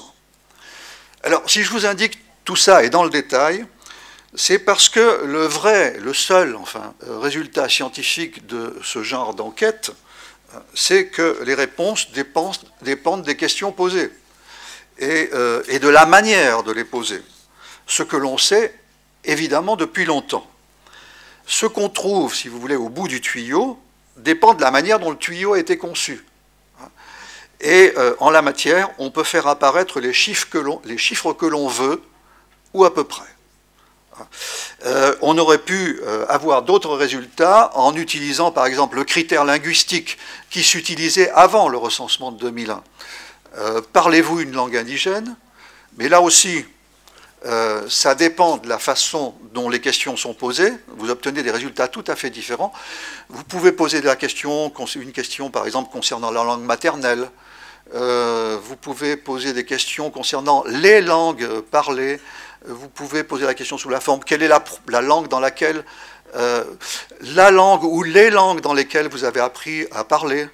Comme on est dans un pays où il y a beaucoup de bilinguisme, il est évident que dans beaucoup de foyers, on apprend à parler dans deux langues en même temps. Il y en a une qui est dominante, mais les enfants se débrouillent parfaitement en espagnol et dans une langue indigène en même temps. Alors, bon, il me faut conclure, malheureusement. Je conclus, enfin, en vous disant ce que j'allais vous dire. En fait, je vais le dire quand même rapidement. Quand on est sur place, on s'aperçoit qu'il y a... Enfin, ça nous ramène aux définitions et aux visions générales de l'Indien. Quand on est sur place, on s'aperçoit qu'en réalité, il y a deux conceptions de l'Indien qui s'affrontent. Et qui s'affrontent dans la quotidienneté, dans la vie quotidienne. Donc je vais les énoncer, je vais m'arrêter là, Madame la Présidente. Oh, vous avez 2 minutes. La première, brutale, s'embarrasse pas de nuances, et elle consiste à traiter d'Indien l'inférieur du monde rural, le paysan ou l'assimilé, c'est-à-dire en fait celui qu'on appelle chez nous en France le plouc, le bouseux, le cutéreux, et bon, il suffit de lire Balzac, Zola, etc. Et j'ai vécu toute mon enfance à la campagne, je peux vous dire que dans les années 1950-1960, il y avait encore cette vision du paysan traditionnel. En Bolivie et dans toutes les Andes, cette vision-là est très prégnante, et quand on l'utilise, et quand on traite quelqu'un d'Indien, c'est vraiment injurieux. Et pour accentuer encore, on dit couramment « indio de mierda hein ». C'est-à-dire, bon, je n'ai pas besoin de vous traduire, vous avez un chauffeur de taxi, quelqu'un qui traverse, il n'est pas content, il le traite d'Indien de merde. Bon. Alors ça, c'est la première vision. Et où vous voyez, l'Indien est associé à une strate sociale, à une couche sociale inférieure, la plus basse en fait dans la société. Ce qui est la vision générale du paysan, ce n'est pas du tout spécifique à la Bolivie. Mais là, il y a la concomitance indien-bouseux, si vous voulez. La seconde, c'est l'assimilation-confusion entre indianité et culture. Et cette vision-là, elle est devenue quasiment hégémonique dans les études internationales et dans les forums internationaux. Est indien celui qui appartient à une culture indienne ou à un peuple indien ou une nation indienne. C'est équivalent à ce niveau-là. Et donc, et ça suit, si vous voulez, ça s'inscrit dans les sentiers de l'anthropologie culturelle nord-américaine des années 1940-1960. Cette vision, elle conduit à une vision du monde où il existe des groupes ethniques séparés par des frontières, groupes ethniques organisés selon des principes. Alors, dans la vision la plus essentialiste ou substantialiste, comme on veut, ces cultures perdurent depuis la période précoloniale hein, et elles se sont maintenues en dépit des siècles passés, en dépit des guerres, en dépit de toutes les influences occidentales, elles existent encore. L'autochtonie se serait même renforcée par la résistance à des pénétrations coloniales. Voilà, donc vous avez ces deux visions, et je vais conclure comme ça, vous avez ces deux visions qui existent, qui coexistent dans le pays. On ne peut pas dire qu'il y en a une qui l'emporte véritablement sur l'autre. Dans le traitement social, sur place, elles coexistent. Ce qui amène des stratégies très complexes de la part des gens qui sont estampillés indiens, soit pour sortir de leur indianité, pour un certain nombre d'entre eux, soit pour y entrer pour d'autres. Parce qu'il y a des bénéfices actuellement à être indien dans la communauté internationale. On peut recevoir des financements, on peut recevoir, on a pu recevoir en Bolivie des terres collectives, par exemple, à un certain moment. Et puis c'est toujours bien d'arriver dans un pays étranger, de se présenter comme l'Indien j'allais dire l'Indien de service, mais enfin l'Indien qui fait l'aumône, qui se présente comme le pauvre Indien et qui cherche des financements, etc. Ça marche auprès de tout un tas d'organisations internationales et de tout un tas d'ONG. Bon voilà, alors j'arrête là. Il faudrait en fait, tout ça est très schématique dans la façon dont je le présente, pour comprendre ce qui se passe réellement sur place, il faudrait réintroduire tout un ensemble de catégories sociales intermédiaires qui existent dans les Andes et qui n'existent pas forcément ailleurs. La catégorie du métis existe, elle porte un nom, ou elle porte divers noms dans les Andes, et évidemment dans les stratégies de placement des personnes, il faut aussi tenir compte de ces catégories intermédiaires. Bon, il faudrait tenir compte aussi du genre, hein, parce que les stratégies des femmes ne sont pas forcément les stratégies des hommes. Et les stratégies hommes-femmes couplées sont aussi éventuellement différentes. Donc, vous avez là quelque chose qui est très très complexe dans les faits et qui, dans les recensements, dans la comptabilisation, dans la manière dont c'est manipulé politiquement, est au contraire extraordinairement schématique et décevant, je dirais. Mais ça marche. C'est-à-dire que sur le plan politique, ce qui marche, c'est la coupure indien-non indien. Et qui contraste fortement avec la complexité de la situation sociale. Voilà. Pardon d'avoir été un petit peu long. Merci, Madame la Présidente.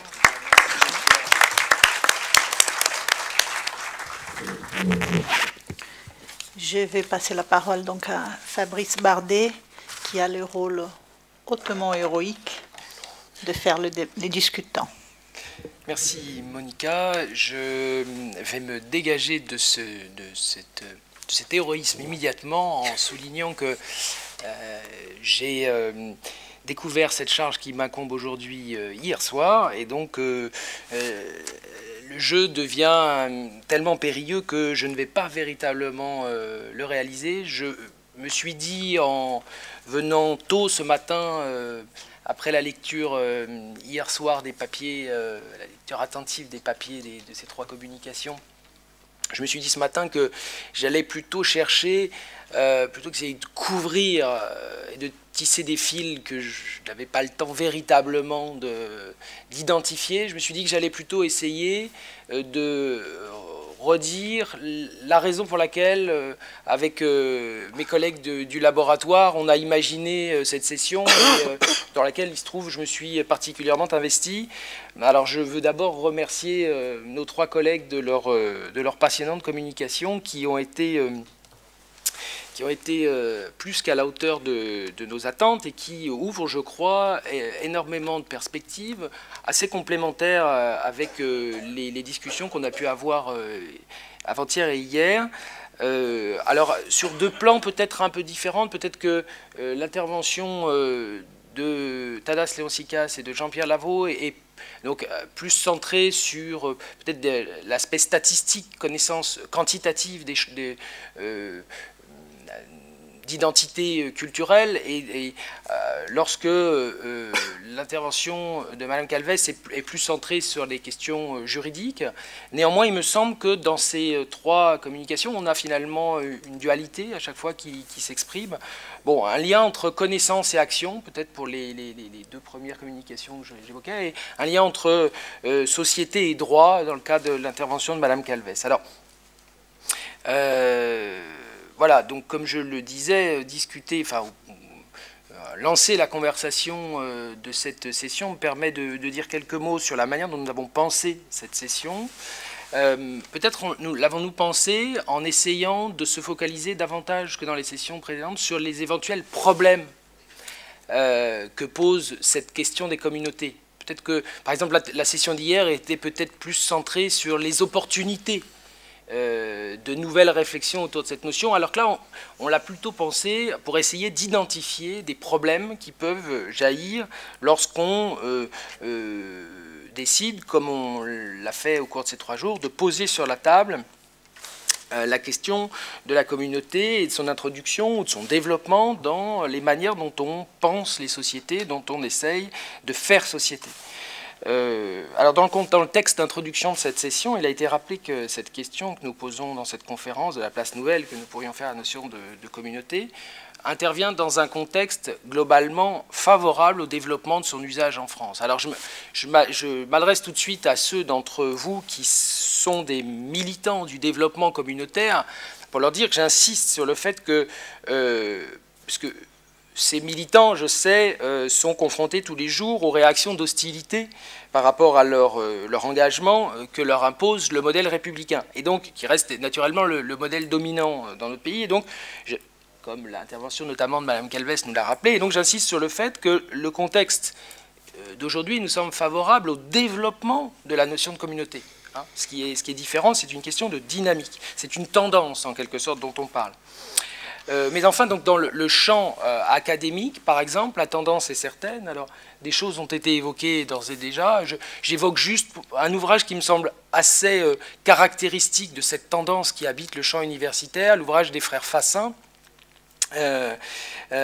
qui s'interroge sur la bascule éventuelle que nous vivrions de la question sociale à la question raciale. C'est le titre de l'ouvrage qu'ils ont publié, et dans lequel ils suggèrent, dans les pages d'introduction, de manière tout à fait explicite, qu'ils font l'hypothèse que le paradigme de conflit dominant des sociétés contemporaines est en train de changer. C'est la manière dont ils formulent les choses. Voilà, pour expliquer cette formule de la question sociale à la question raciale, ils ne disent pas qu'il y a remplacement absolu, mais le paradigme dominant de conflit est en train d'évoluer. Voilà, et de ce point de vue, on peut encore, je souhaite faire une clarification ici tout de suite. Dans l'introduction de la conférence, il a été souligné la plurisémie de la notion de communauté. je vous propose, et nous vous proposons à travers cette session, de nous centrer sur la dimension de la notion de communauté qui pose en fait le plus de problèmes, c'est-à-dire la communauté perçue comme la communauté culturelle ou la communauté, même si ce terme dérange, c'est celui qui est employé, la communauté ethnique. Et donc c'est sur cette dimension-là de la notion de communauté que cette session 4 a été imaginée. Je renvoie sur ces questions de définition à l'intervention de Philippe Genestier d'hier matin, qui a apporté énormément d'éclairage, me semble-t-il, éclairage comparé, et a montré que ces notions de communauté, selon qu'on les envisage, par exemple, de notre côté de l'Atlantique ou de l'autre côté de l'Atlantique, évidemment, ont des acceptions tout à fait différentes. Alors, donc concernant ces communautés culturelles ou ethniques, la France se trouve confrontée à un problème qu'on identifie dans notre présentation de la session, c'est que l'usage des catégories ethniques est interdit dans la gestion des affaires publiques. Ça a été rappelé dans l'intervention de Tadas qui a commencé cette session. Donc tout le monde sait ça, mais rappelons-le quand même. Cette interdiction des catégories ethniques dans la gestion française interdit, par exemple, le directeur de cette école, qui abrite nos travaux aujourd'hui, d'envisager, faire évoluer la politique de recrutement de ses étudiants pour accueillir davantage d'étudiants d'origines étrangères, d'étudiants africains, et encore moins d'étudiants, par exemple, arabes. Et rien que le fait de prononcer ça dans un amphithéâtre français, on voit bien que tout de suite, il y a voilà, l'idée même choque, le fait même de prononcer les choses de la sorte choque. Donc effectivement, c'est le point de départ de la réflexion, hein, pour nous qui vivons ici, c'est qu'on a une interdiction juridique et une interdiction largement sociale. Bon. Pour une somme de raisons que je ne développe pas. Et donc, cet état des lieux se trouve confronté à une somme de pressions dont je n'ai pas cherché à être exhaustif, je suis allé vite ce matin en préparant ces mots d'introduction à la discussion, mais bon, voilà, parmi les choses qu'on peut identifier qui font pression sur ce modèle républicain que j'évoquais à l'instant, il y a l'européanisation de l'action publique. Bon, la question de la lutte contre les discriminations, par exemple, qui a été évoquée à plusieurs reprises dans les deux premières communications, est un bon exemple de ce que une façon européenne de penser les choses s'impose aujourd'hui, Tadas l'a rappelé, à la manière dont en France on envisage la lutte contre les discriminations, qui apparaît une lutte légitime. Une autre chose qui heurte le modèle français, qui le force à bouger vraisemblablement, qui le pousse à bouger aujourd'hui, il y a la montée en puissance de revendications culturelles ou identitaires. Alors là-dessus, il faudrait vérifier si c'est une montée en puissance. Alors il y a vraisemblablement un phénomène de croissance, mais il y a aussi ce phénomène de croissance de ces revendications identitaires est vraisemblablement appuyé beaucoup par aussi une médiatisation extrêmement importante de ces revendications. Donc voilà, peut-être que le phénomène, cette croissance n'est peut-être pas aussi importante que celle qu'on envisage. Voilà. Et par exemple, une association qu'on peut avoir à l'esprit quand on veut évoquer éventuellement ce décalage entre la montée en puissance de revendications et peut-être un portage médiatique excessif, on peut envisager l'association CRAN, voilà, qui fait l'objet, le Conseil représentatif des associations noires, qui fait l'objet d'un portage médiatique assez incroyable, très important, et donc peut-être supérieur à la représentativité de cette mobilisation sociale. Et puis, moi, parmi les choses qui me semblaient intéressantes aussi, dans les fortes influences qui expliquent qu'aujourd'hui ce modèle français est bousculé, il me semble qu'il y a l'influence que j'appellerais états-unienne dans la gestion des affaires publiques. Alors bon, qui se traduit par une somme de choses. Gwenaëlle Calves en a évoqué, elle a travaillé beaucoup sur cette importation des concepts de la politique de discrimination positive qui nous vient donc de ce côté-là de l'Atlantique. Bon, et puis bon, les influences sont manifestes. Alors, c'est vrai que la mise en place de politiques de discrimination positive ne sont pas très nombreuses. J'évoquais le cas de cette école. Par exemple, on est très loin en France aujourd'hui d'envisager la mise en place de telles politiques, par exemple pour le recrutement dans cette école. Mais on a un certain nombre de phénomènes, comme par exemple la nomination de ministres ou de grands commis de l'État, pour des raisons qui, même si elles ne sont pas toujours explicitement affirmées, apparaissent à tout le monde extrêmement clairement reliées à la mise en avant d'une diversité culturelle ou ethnique. Bon, alors et voilà. Et donc c'était la question qu'on souhaitait poser à travers cette session 4. Doit-on ou non aujourd'hui développer des catégories ethniques ou culturelles dans la gestion des affaires publiques en France? C'était la question. Et donc alors, deux des interventions se sont intéressées à la question de la statistique. La troisième, encore une fois, celle du droit. Je m'excuse par avance, mais Madame Calves m'excusera de moins discuter sa communication, puisqu'il se trouve que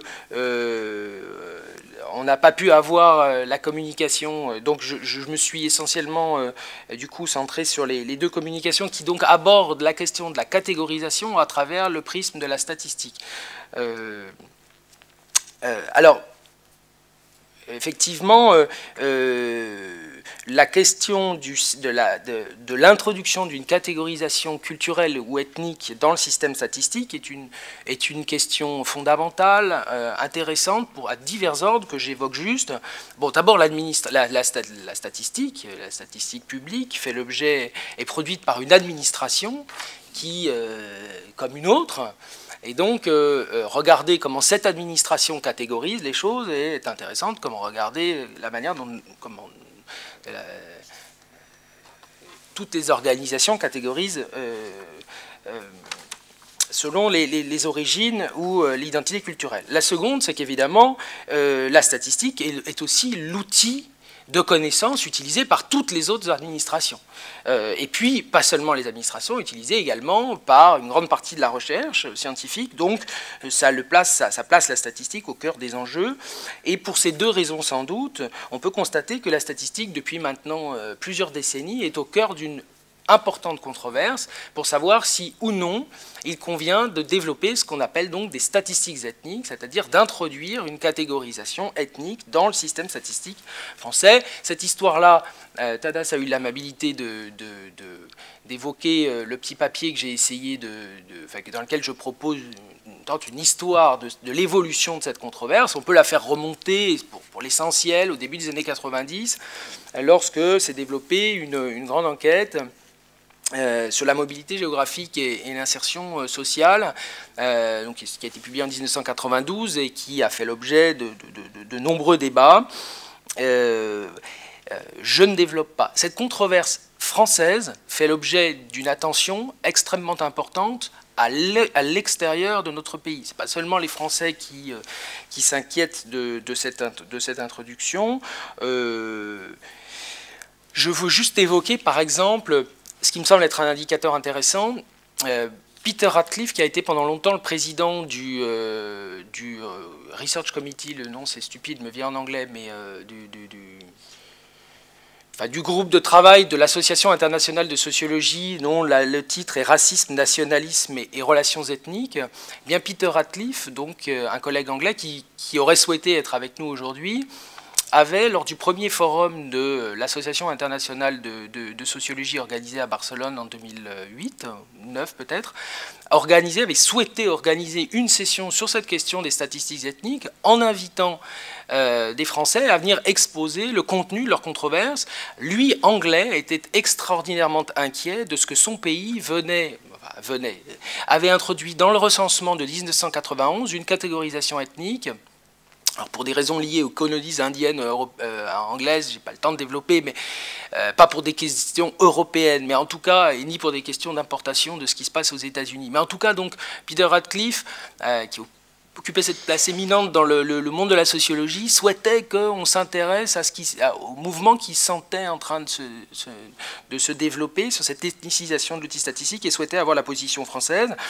Alors, j'évoque juste que cette histoire des controverses autour de la statistique ethnique française qui est regardé à l'extérieur fait l'objet d'une actualité extrêmement régulière et à chaque fois de manière, une actualité très conflictuelle. Alors j'évoque juste le dernier peut-être fait d'armes très important, remonte à il y a quelques années lorsque Nicolas Sarkozy avait nommé un haut commissaire j'ai oublié le nom du commissariat, mais à la diversité, donc Yacine Sabeg, et lequel Yacine Sabeg avait rapidement annoncé en mars 2009, c'était donc 2009, la création d'un comité pour la mesure et l'évaluation des discriminations et de la diversité, en mars 2009, laquelle annonce avait donné lieu à une mobilisation universitaire immédiate qui ont constitué un collectif auquel Mme Calvez participait et qui a, en l'espace de 3 mois, été capable de produire un ouvrage qui a été présenté aux journalistes en juin 2009, qui s'intitulait donc, au titre provocateur, « Le retour de la race », le sous-titre « Contre les statistiques ethniques », et donc qui signalait une extraordinaire réactivité de la communauté scientifique française. Enfin, je ne suis pas sûr qu'il y ait souvent, on constate souvent une capacité de la communauté scientifique à réagir aux problèmes de société comme ça, en l'espace de 3 mois, à se regrouper, organiser les travaux, discuter les travaux, publier un ouvrage, organiser la communication à telle enseigne que cet ouvrage a en quelque sorte pris de court les services de l'État, et donc le COMED qui s'apprêtait à rendre son rapport a vu du coup son agenda bouleversé par la sortie de cet ouvrage. Enfin, vous pourrez demander beaucoup de choses à Mme Calvez là-dessus, mais donc voilà, tout ça pour dire que cette question cette controverse autour des statistiques, de l'ethnicisation du système statistique en France, me semble être extrêmement importante et suggérer énormément de pistes de discussion pour les réflexions que nous essayons d'avoir ces jours-ci. Bon. Et donc, ce récit que je viens de faire explique en partie, très largement, la constitution du panel que vous avez devant vous. C'est-à-dire que l'idée était de se nourrir de cette énergie-là pour essayer de voir comment différents points de vue peuvent alimenter la réflexion pour savoir si la catégorie d'action statistique doit être ou non ethnicisée, quels sont les enjeux de cette ethnicisation, à quoi ça peut servir, et quels sont éventuellement les effets pervers d'une telle ethnicisation. Alors, les 3 communications ont été... Il me reste combien de temps? J'ai parlé depuis combien de temps? J'ai pas pris l'heure. C'est largement dépassé. Bon, alors 3 minutes, pardon, de ce dépassement, 3 minutes pour juste poser... des lignes, enfin pour peut-être adresser des questions à nos collègues, relever des choses qui m'ont intéressé. Alors à Tadas, Léon Sikas, je voudrais poser une question. Donc sa présentation ce matin a été extrêmement intéressante pour montrer que... Alors, j'avais pas compris que le sondage sur la qualité de vie de 2007, donc le European Quality of Life Survey de 2007, avait introduit une question spécifique concernant les quartiers ethniquement divers, suite notamment... Là, ça a bien dit notamment, alors j'imagine qu'il y a beaucoup d'autres éléments, mais notamment aux émeutes qui s'étaient développées sur le territoire français. Et donc, moi, la question que je pose à Tadas, qui nous fait l'amitié de venir, alors son agenda est très important, c'est que vous autres gestionnaires de cette agence européenne, lorsque vous décidez de réagir aux émeutes françaises, pourquoi décidez-vous d'ajouter une question sur des quartiers ethniquement divers ? Et donc je me demande, c'est là que pour moi ça renvoie directement à la question des frères Fassin. C'est-à-dire qu'effectivement, si quand on voit des émeutes se développer, on pense qu'il s'agit de problèmes ethniques, bon, voilà, pourquoi on n'a pas ajouté une question sur les quartiers économiquement ségrégés, économiquement divers, socialement dépréciés, je ne sais. Mais voilà, pourquoi? Voilà, c'est une question pour laquelle je ne suis pas sûr que...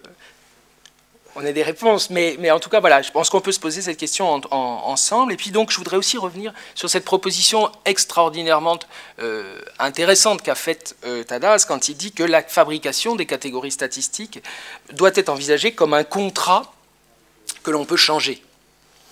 Alors, à la fois, c'est une formidable proposition parce qu'elle est très séduisante, et moi, en même temps, est-ce que c'est certain qu'on peut formuler les choses ainsi? Et je renvoie cette question que formule Tadas aux travaux de Jean-Pierre Lavaux, qui montrent que justement le problème de la catégorisation statistique notamment, c'est que lorsqu'elle existe, après, elle produit des effets sur lesquels il est très compliqué de revenir. C'est-à-dire que ce n'est pas un contrat dans lequel nous sommes libres. Voilà. C'est-à-dire que je ne suis pas sûr qu'il n'y ait pas des effets qui fassent que lorsqu'on a décidé un contrat, il ne devienne pas extraordinairement difficile d'en changer 10 ans plus tard. Voilà. Par exemple, ce que je crois être l'inquiétude de Peter Ratcliffe en Angleterre, qui sait que son pays, le Royaume-Uni, en ayant introduit cette catégorisation, mettrait certainement beaucoup de temps à la retirer. Du coup, ça pose aussi la question à Jean-Pierre, et puis je vais m'arrêter là. J'avais plein de questions, mais je me rends compte que j'ai trop parlé. Je pense qu'il y a beaucoup de questions de la salle, je vous remercie.